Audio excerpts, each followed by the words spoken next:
최근에 한 강의를 들었는데요. 그 강의 제목이 뭘 해도 행복한 사람과 불만인 사람의 말버릇 이렇게 되어 있습니다. 이 강사가 볼 때에 뭘 해도 행복한 사람들에게는 독특한 말 습관이 있더라는 것입니다. 예를 들어서 뭘 해도 행복한 사람들의 말 습관 가운데 첫 번째 이런 말을 잘한대요. 다른 방법이 있을 거야. 예상치 못한 어떤 어려운 일을 만나고 당황스러운 일을 겪을 때 포기하지 않고 하는 말이 또 다른 방법이 있을 거야. 다른 길이 있을 거야.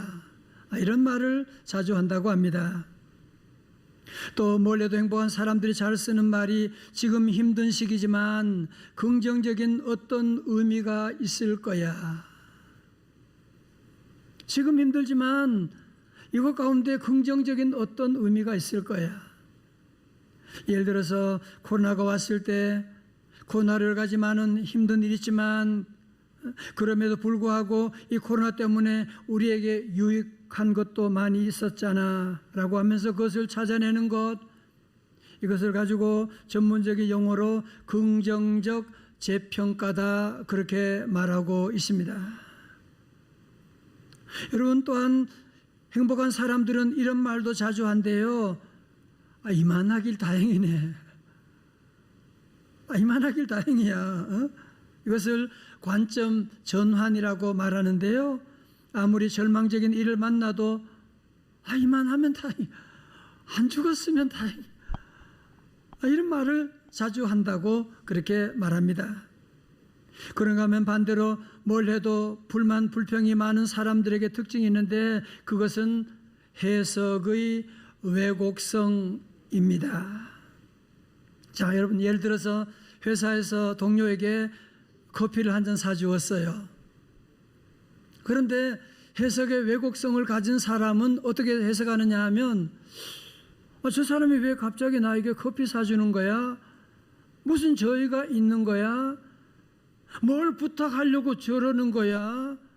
뭐 잘못한 거 있나?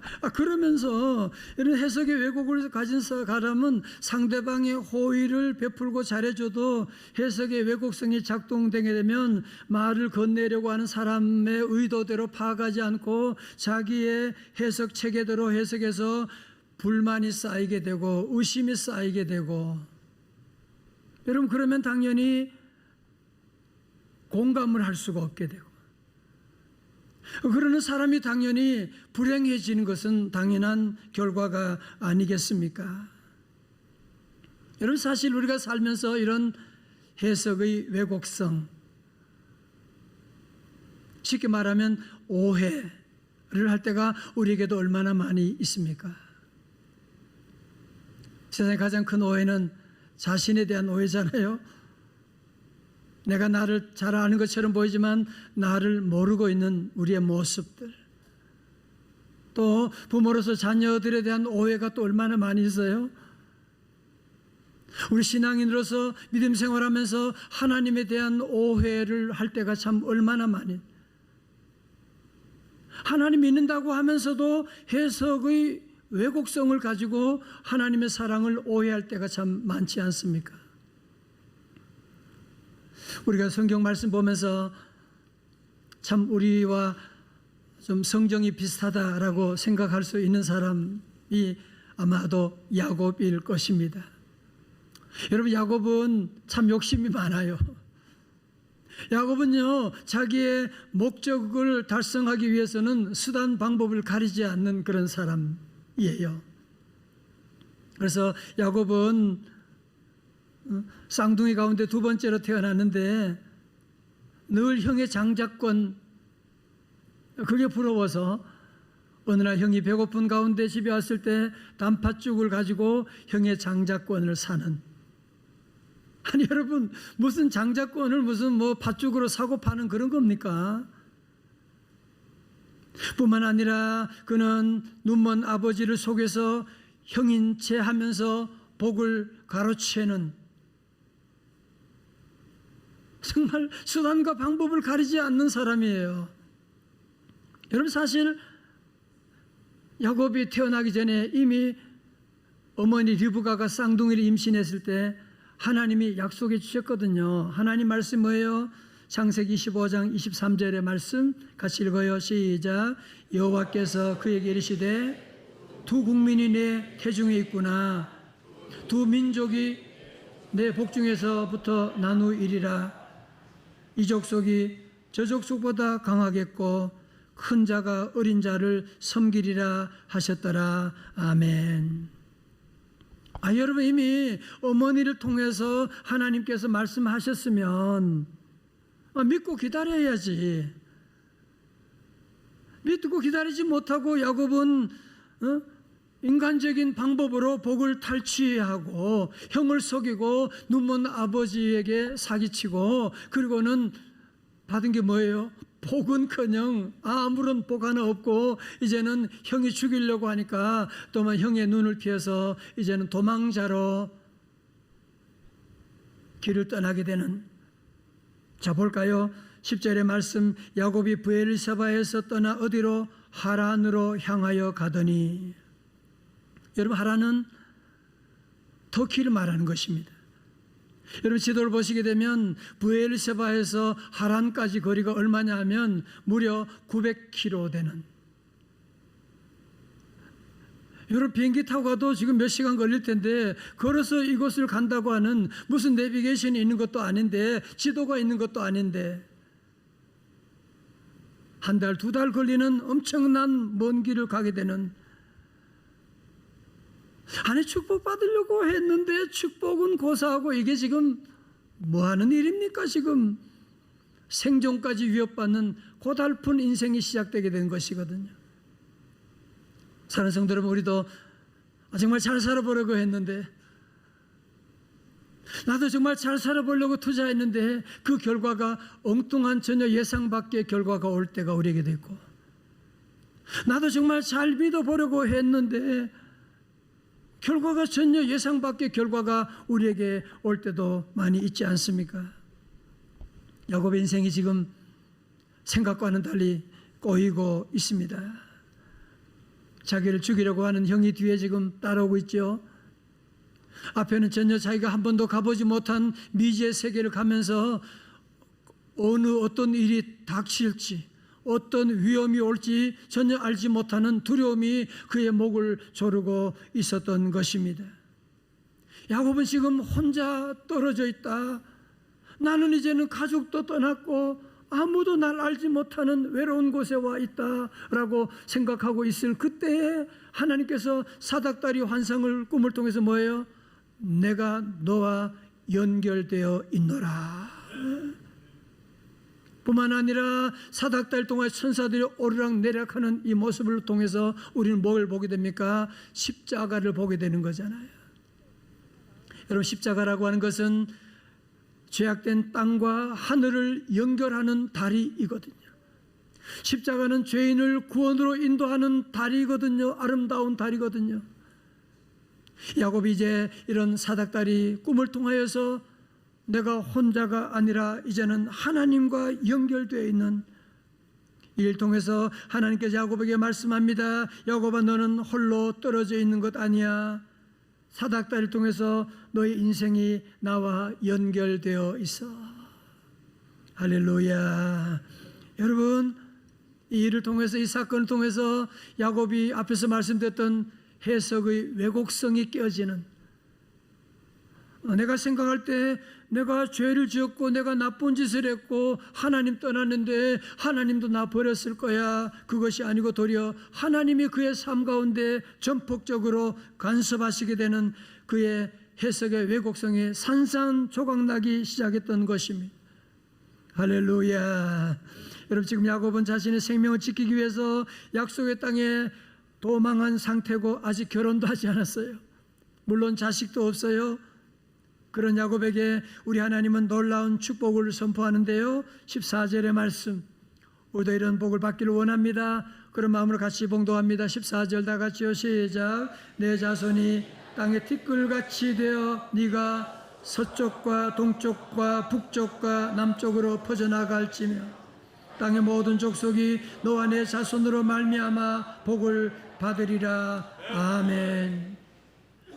뿐만 아닙니다. 야곱은 지금 혼자다. 내가 이제 그 먼 길 어떻게 가야 되나? 나의 미래는 어떻게 되나? 제가 어저께 우리 청소년, 우리 학생들 넥스 연합 수련회 가운데 가서 물어봤어요. 고등학생이 물었어요. 중학생도 묻고 고등학생 너의 걱정이 뭐가 있느냐? 놀라운 얘기 들었어요. 미래에 대한 걱정이 있다고 그래요. 아이들이 미래에 대한 걱정. 여러분, 야곱도 이때 미래에 대한 내 삶이 어떻게 될 것인가 라고 하는 미래에 대한 두려움을 가지고 있을 때 우리 하나님은 놀라운 약속을 하는데요. 15절의 말씀, 너무너무 귀한 말씀이에요. 다 같이요, 시작. 내가 너와 함께 있어 네가 어디로 가든지 너를 지키며 너를 이끌어 이 땅으로 돌아오게 할지라. 내가 네게 허락한 것을 다 이루기까지 너를 떠나지 아니하리라 하신지라. 아멘. 할렐루야. 하나님이 계속 하시는 말씀이에요. 야곱아, 너는 혼자가 아니야. 내가 너와 함께 하마. 내가 너를 지켜주고 있어. 네가 어디를 가든지 wherever you go, 네가 어디를 가도 내가 너와 동행할 것이고, 그리고 마침내 너는 다시 이 고향으로 돌아오게 될 거야 라고 하는 말씀. 여러분, 이때 야곱이 얼마나 큰 위로를 받았겠어요. 그죠? 아니, 지금 야곱은 자기의 모습을 보면 이런 사랑받을 만한 자격이 안 되잖아요. 지금 사기꾼인데, 지금 도망자인데, 지금 하나님이 나 같은 놈을 무슨 사랑하실까라고 하나님의 사랑을 오해했지만, 사랑의 하나님은 그 선하신 계획 가운데 야곱의 삶을, 사기꾼 야곱을 뜨겁게 사랑하시고 그를 삶에 간섭하시고 놀라운 계획을 가지고 계셨던 것입니다. 이때 야곱은 너무나 죄책감 가운데 충만했던 야곱이 하나님의 임재를 체험하게 되고 하나님의 음성을 듣고 그는 너무너무 놀라게 됩니다. 성도 여러분, 잘 들어보세요. 여러분, 야곱이 지금 하나님을 만난 시점이 너무너무 중요해요. 야곱이 잘 나갈 때가 아니었어요. 야곱이 승승장구할 때가 아니었어요. 야곱이 도덕적으로 예배를 잘 드리고 있을 그때가 아니라 도리어 야곱이 하나님을 떠나고 도리어 가족들과 단절되고 사기꾼의 모습으로 나가고 있을 그때, 신학적인 용어로 말하면 영혼의 어두운 밤을 지나고 있을 때, 외로움의 끝에서 죽고 싶은 그런 순간에 처해 있을 그때, 다시 말씀드려 실패의 순간 가운데 있을 때 우리 하나님이 그의 삶을 찾아오시게 된 것이고, 더 정확히 말씀드리면 하나님이 찾아오신 것이 아니라 야곱은 그 고난의 순간 가운데 하나님의 임재를 보게 된 것이고 하나님의 음성을 듣게 된 줄로 믿습니다. 할렐루야. 로마서 5장 8절의 말씀처럼 우리가 아직 죄인 되었을 때 하나님은 우리를 찾아오시고, 야곱은 하나님의 그 임재 가운데 너무나 깜짝 놀라 하늘짝 놀라서 그는 하나님에 대한 모든 오해, 왜곡의 해석의 왜곡성을 깨뜨리고 그는 이런 고백을 합니다. 그것이 바로 창세기 28장 16절 오늘 여절 말씀인데요. 다 같이요, 시작. 야곱이 잠이 깨어 이르되 여호와께서 과연 여기 계시거늘 내가 알지 못하였도다. 아멘. 여러분, 다시 보십시오. 우리가 살면서 이런 오해를 할 때가 참 얼마나 많이 있습니까? 오늘 말씀을 준비하는 저도 오해할 때가 참 많이 있더라고요.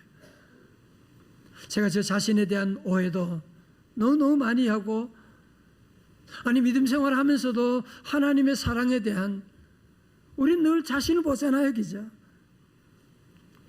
내가 나를 아는데 하나님 나 같은 거 뭐 그렇게 대단하게 보실까? 이번 넥스트 연합 수련회를 준비하면서도 늘 부족해요.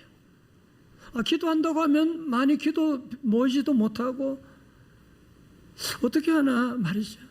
이렇게 준비도 못했는데 태풍도 온다고 하는데 어떻게 되나 걱정하는데, 여러분이 아까 보신 것처럼 하나님에 대한 오해를 가졌지만 우리 하나님이 놀랍게 200여 명의 여러분 학생들이 함께 모여서 함께 찬양하는 그 무리 가운데 와, 하나님의 놀라운 일하심은 너무너무 감동이었고 말이지. 사랑하는 성도 여러분, 여러분 자신을 믿지 말고 우리 하나님을 믿으시기를 주님의 이름으로 축원합니다. 자꾸 여러분 자신의 눈으로 자기를 해석하면 우리는 오해하게 되는 거예요. 마귀 사탄의 눈으로 자꾸 나를 보니까 나는 큰일 났잖아. 내가 무슨 소망이 있겠어. 그런 눈으로 자녀를 보는 부모의 시선으로 우리 자녀 보면 한심하지. 저런 제가 앞으로 무슨 일을 하겠나. 그게 다 해석의 왜곡성이에요. 여러분 아무리 거친 광야라고 할지라도 이제 아무도 없다고 할지라도 야곱이 하나님의 임재를 체험하게 돼. 하나님이 함께 하신다. 과연 여호와께서 여기 함께 하신다고 하는 것을 깨닫는 그 순간에 그 자리가 새로운 의미, 새로운 공간이 되는데요. 그것이 바로 28장 17절의 말씀입니다. 우리 찬양대 다 같이요. 시작. 이에 두려워하여 이르되 두렵도다 이곳이여 이것은 다름 아닌 하나님의 집이요 이는 하늘의 문이로다 하고 아멘. 여러분 그렇잖아요.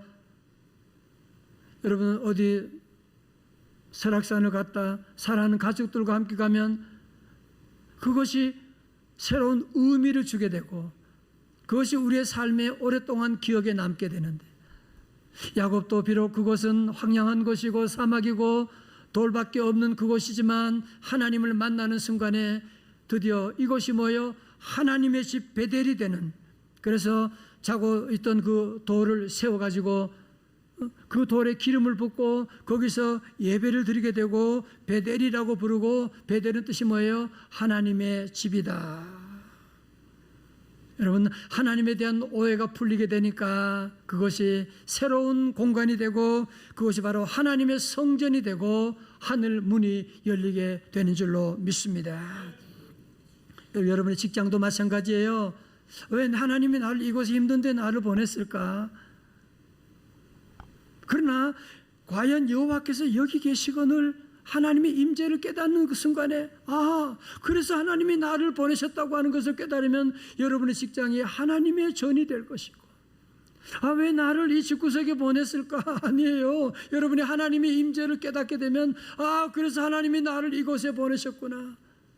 왜 내가 지금 이 학교에 있는 거야? 아니에요. 하나님의 임재 가운데 보면 하나님의 놀라운 섭리가 있는 하나님의 성전이 되고 하나님의 하늘문이 열리게 되는 줄로 믿습니다.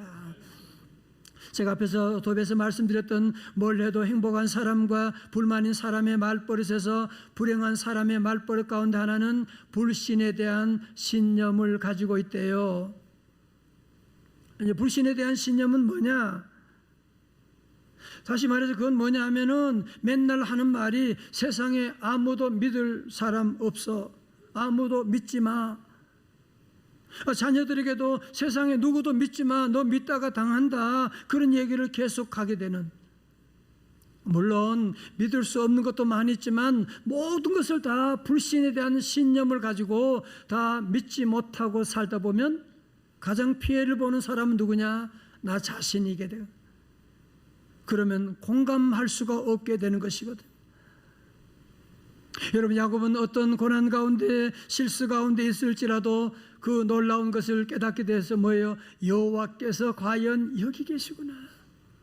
여호와께서 과연 나를 사랑하고 계시구나. 사랑하는 성도 여러분, 여러분의 삶 가운데 어떤 오해,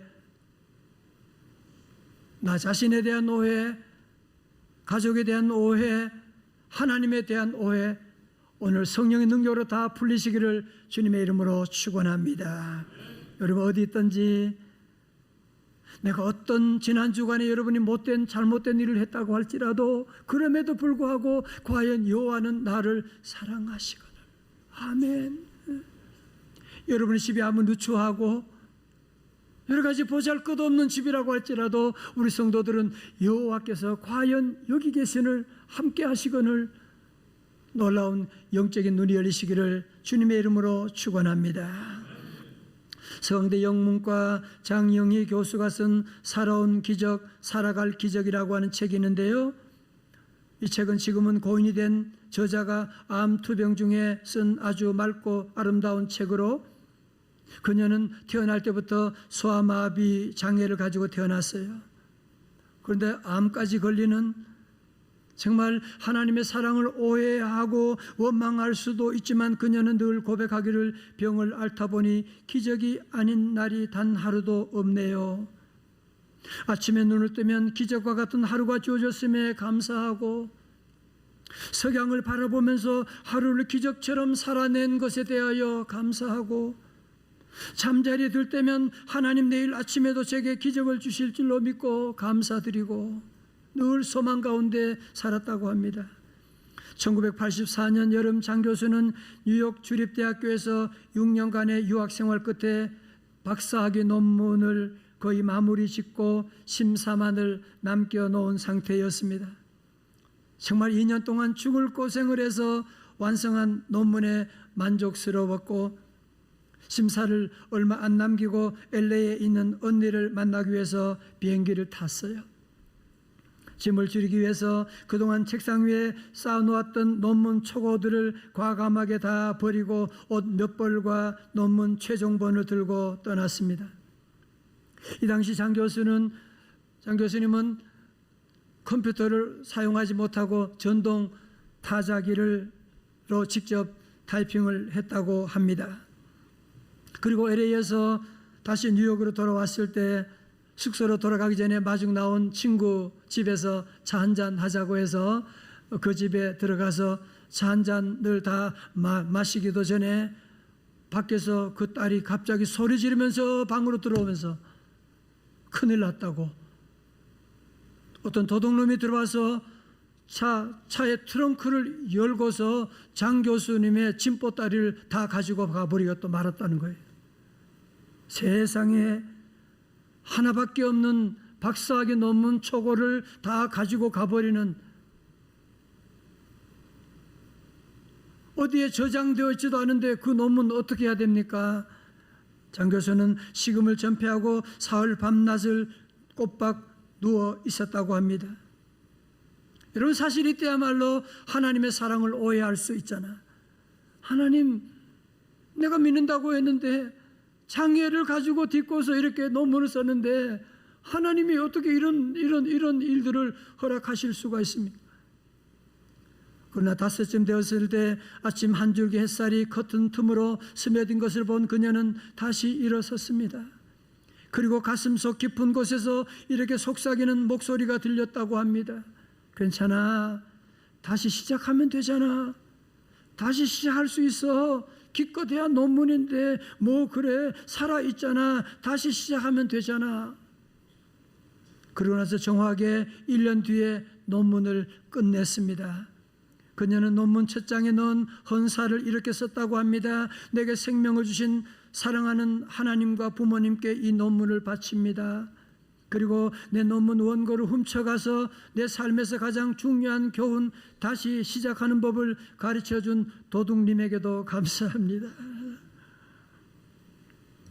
사랑하는 성도 여러분, 우리도 사는 동안에 별의별 어려움들이 얼마나 많습니까?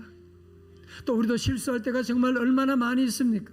정말 후회스러운 순간이 얼마나 많이 있습니까? 중요한 것, 내가 나를 보는 내 해석 체계로 자꾸 나를 보면 해석의 왜곡성에 빠질 수밖에 없어요. 너무너무 한심해 보이는 거예요. 여러분, 그런 눈을 가지고 아내를 보고 남편을 보게 되면 또 아내도 한심해 보이는 거예요. 그래서 하나님의 사랑을 오해할 때가 우리가 얼마나 많았습니까? 오늘 예배를 통해서 여러분의 모든 오해가 다 풀려지시기를 주님의 이름으로 축원합니다. 이제 여러분이 오해하면서 마귀 사탄의 종노릇하며 살면 안 돼요. 나는 약하지만 하나님은 함께 하십니다.